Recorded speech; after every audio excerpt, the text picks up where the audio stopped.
If I could go back in time and sit down with my younger self, say my 18-year-old self, what would I say? It's a classic question, right? We all have things we wish we knew back then. For me, it boils down to one powerful, life-altering lesson I had to learn the hard way.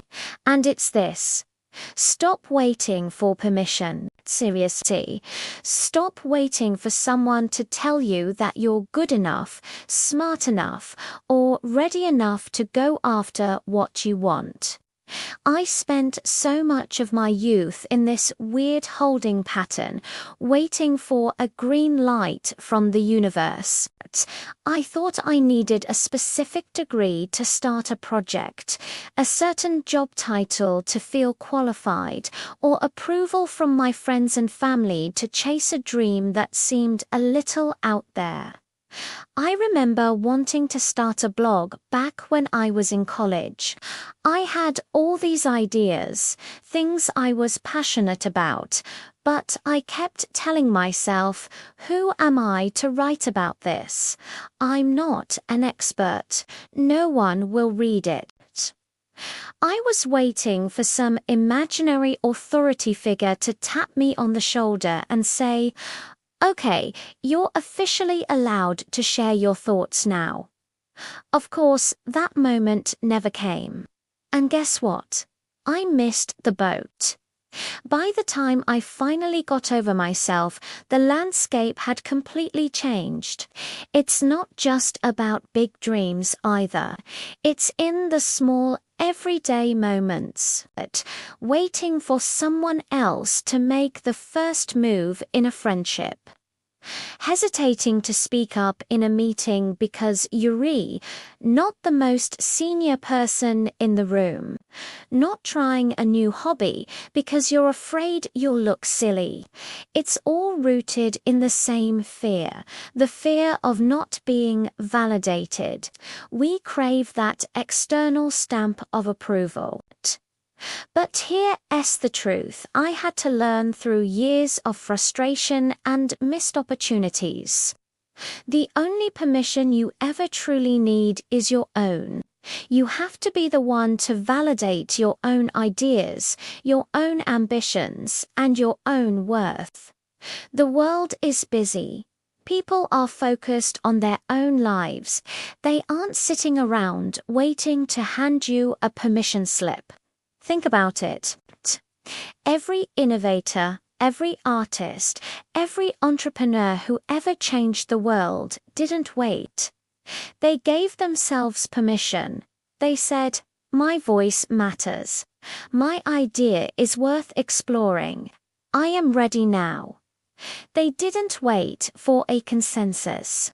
They didn't conduct a poll to see if their dream was acceptable. They just started, and that's the scary part, isn't it? The starting it. Because when you give yourself permission, you also take on all the responsibility.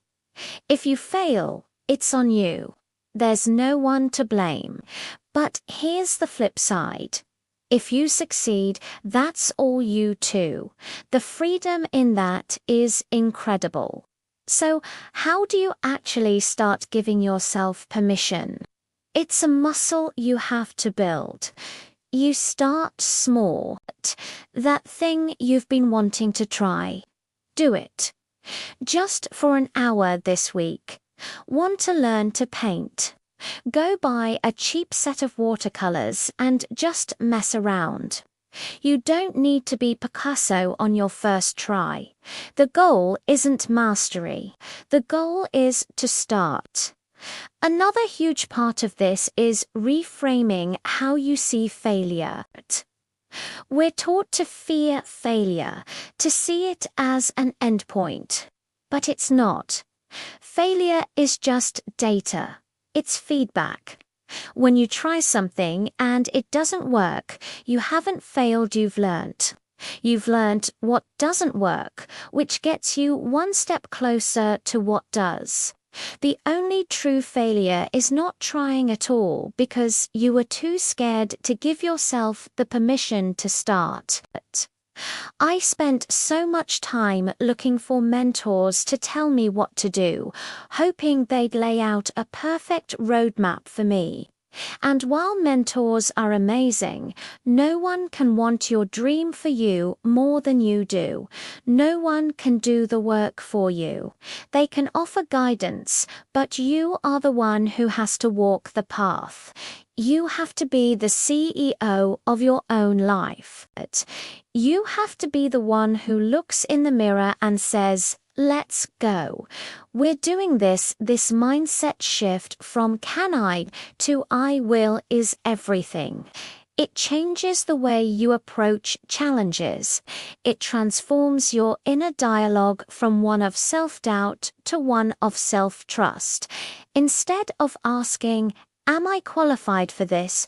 you start asking, "How can I become qualified for this?" You become proactive instead of passive, and you know what happens when you start acting like you belong in the room. People start to believe it. Confidence is contagious. When you grant yourself permission to take up space, to share your ideas, to be unapologetically you, you inspire others to do the same. You become the permission giver you were once looking for. So, to my younger self, and to anyone out there who feels like they're stuck in the waiting room of life, your turn is now. The sign you've been looking for is this one. You don't need a fancier title, more experience, or a unanimous vote of confidence. You just need to decide. Decide that you are worthy of your own dreams. Decide that your time is valuable. Decide to start. Give yourself permission to be a beginner. Give yourself permission to be imperfect. Give yourself permission to try, to fail, to learn, and to try again. The life you want is on the other side of that decision. It's waiting for you to stop waiting. The only person holding you back is you, and the only person who can set you free is also you. So go on, give yourself the green light. I promise you won't regret it. Thanks so much for watching. If this resonated with you, I'd love to hear your thoughts in the comments. Don't forget to like and subscribe for more content like this. See you next time.